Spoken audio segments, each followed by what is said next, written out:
सुधि ज्ञान साधना की इस पावन यात्रा में आज हम उस गुप्त द्वार की चर्चा करेंगे जहां हमारी व्यक्तिगत ऊर्जा का ब्रह्मांडीय चेतना से मिलन होता है। साधकों, हमने पिछले श्लोकों में शून्य को जाना, हृदय के मंत्र को जाना, लेकिन आज श्लोक नंबर 50 में महादेव जी हमें द्वादशांत के उस बिंदु पर ले जा रहे हैं जहां मन पूरी तरह विलीन हो जाता है। अक्सर हम ध्यान में शांति तो खोजते हैं, लेकिन वह टिकती नहीं है। शिव कहते हैं, शांति तब तक नहीं टिकेगी जब तक मन अपने मूल में वापस न लौट जाए। आज हम जानेंगे कि कैसे हृदय के उस विशेष केंद्र में अपनी जागरूकता को स्थिर करके आप उस मदहोश कर देने वाले परम आनंद को अनुभव कर सकते हैं जो आपके पूरे शरीर के रोम रोम में फैल जाएगा। तो चलिए पढ़ते हैं वो सुंदर सा सूत्र। सर्वतः सर्वशरीरस्य द्वादशान्ते मनोलयात् दृढ़बुद्धिर्दृढ़ीभूतं तत्त्वलक्ष्यं प्रवर्तते। यहाँ द्वादशांत शब्द आया। आत्मा और परमात्मा के मिलन का गुप्त द्वार कहते हैं जिसे। प्रिय साधकों, तंत्र शास्त्र में द्वादशांत का अर्थ है वह अंतिम सिरा जहाँ सीमाएं समाप्त होती हैं। यूँ तो शरीर में कई द्वादशांत हैं, लेकिन यहाँ महादेव का संकेत हृदय चक्र की उस गहराई की ओर है जहाँ प्राण ऊर्जा अपनी स्थूलता छोड़कर सूक्ष्मता में प्रवेश करती है। यह वह पवित्र स्थान है जिसे प्रथम मिलन बिंदु कहा जाता है।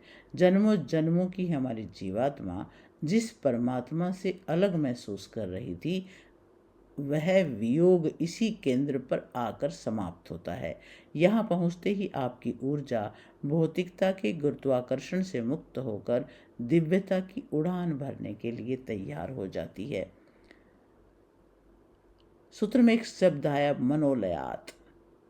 महादेव जी कहते हैं, लय का अर्थ विनाश नहीं है बल्कि खुल जाना है।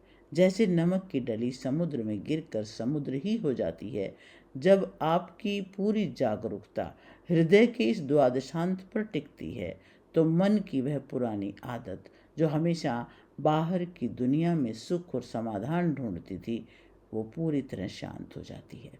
मन कहीं भागता नहीं, बल्कि वह अपने स्रोत में वापस लौट आता है। जैसे लहर सागर में विलीन हो जाती है, वैसे ही आपका मन अपनी चंचलता छोड़कर उस मौन में विलीन हो जाता है जहाँ से उसका जन्म हुआ था।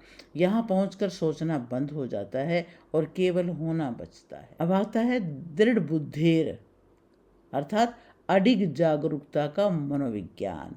एनएलपी की भाषा में हम इसे अनशेकेबल फोकस या हाइपर प्रेजेंस कहते हैं। शिव यहाँ स्पष्ट कर रहे हैं कि ये अवस्था किसी चमत्कार से नहीं बल्कि दृढ़ीभूत यानी पत्थर की लकीर जैसे निरंतर अभ्यास से आती है। जब आपकी बुद्धि इतनी परिपक्व और स्थिर हो जाती है कि बाहरी संसार का कोलाहल, अपमान, प्रशंसा या कोई भी परिस्थिति आपके भीतर के सन्नाटे को हिला न सके, तब आप दृढ़ बुद्धि कहलाते हैं। ये वो स्थिति है जहाँ आपकी अवेयरनेस इतनी सघन हो जाती है कि वह तत्व के पर्दे को हटा देती है और सत्य आपके सामने नग्न खड़ा हो जाता है।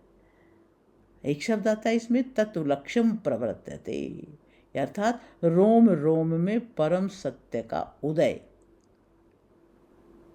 जैसे ही मन का कोहरा हटता है, वह सार या वह तत्व प्रकट होता है जिससे ये पूरा ब्रह्मांड और आप बने हैं।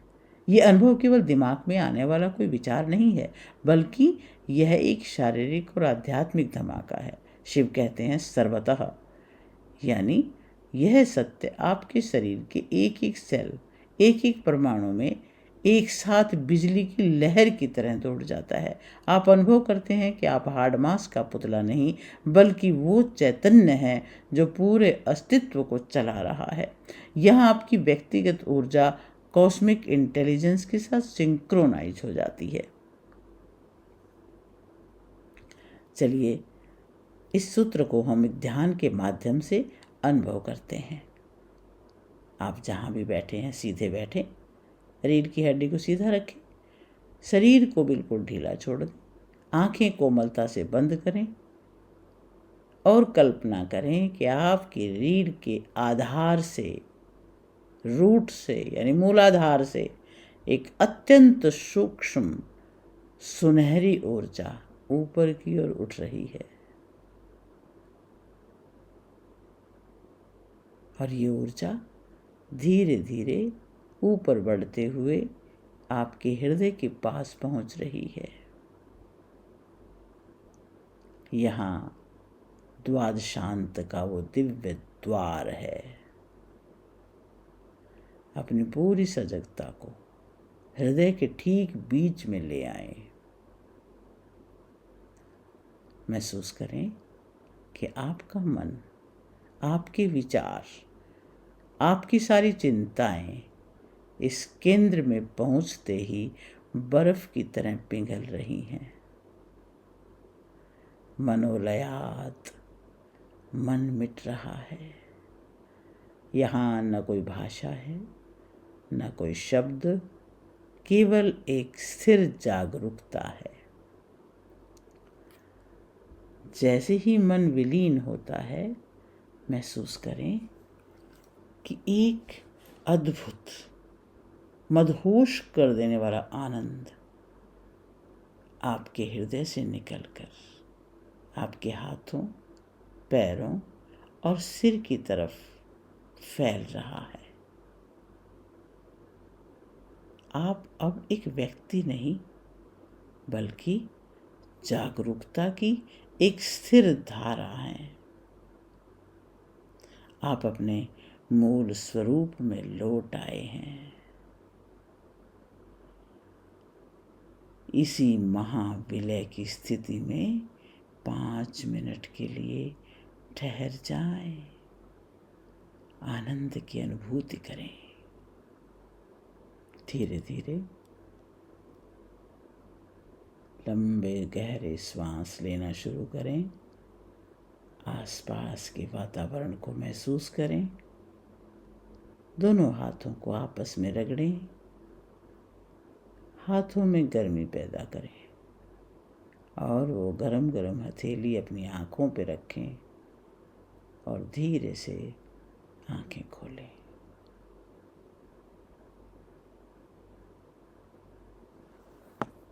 प्रिय साधकों, इस सप्ताह हम हृदय केंद्रित जागरूकता का अभ्यास 10 मिनट के लिए बैठें और केवल ये भाव करें कि आपका मन आपके हृदय के भीतर विलीन हो रहा है। इसे अंतर्मुखी होने का अभ्यास बनाएं। शिव कहते हैं दृढ़ीभूतम, यानी अभ्यास को टूटने ना दें, चाहे मन लगे या न लगे। अपनी जागरूकता को हृदय के द्वादशांत पर लाने का प्रयास करते रहें। जब भी आप विचलित महसूस करें, अपने हृदय के केंद्र पर हल्का सा दबाव दें और मन ही मन कहें लय। ये आपके मन को तुरंत शांति के केंद्र पर वापस ले आएगा। साधकों, हृदय का ये द्वादशांत वो पुल है जो हमें इंसान से शिव बनाता है। जब यहाँ ऊर्जा और चेतना का मिलन होता है तो आनंद की जो लहरें उठती हैं, वही हमारा वास्तविक लक्ष्य है। अगर आज के इस सत्र में आपने उस महाविलय की झलक भी महसूस की है तो कमेंट्स में शिवोहम या मैं विलीन हूँ जरूर लिखें। आपकी ये प्रतिक्रिया इस आध्यात्मिक ऊर्जा को और बढ़ाएगी। और अगर आपने हमारे इस चैनल को सब्सक्राइब नहीं किया है तो वो अवश्य कर दें, क्योंकि हम इसी प्रकार के वीडियोस लाते रहते हैं और हमारे आध्यात्मिक ज्ञान को इस चैनल पर प्रस्तुत करते रहते हैं। अगले सत्र में हम एक नई धारणा के साथ इस यात्रा को आगे बढ़ाएंगे। तब तक अपने भीतर के उस परम सत्य में स्थित रहें। शुभमस्तु। ओम नमः शिवाय।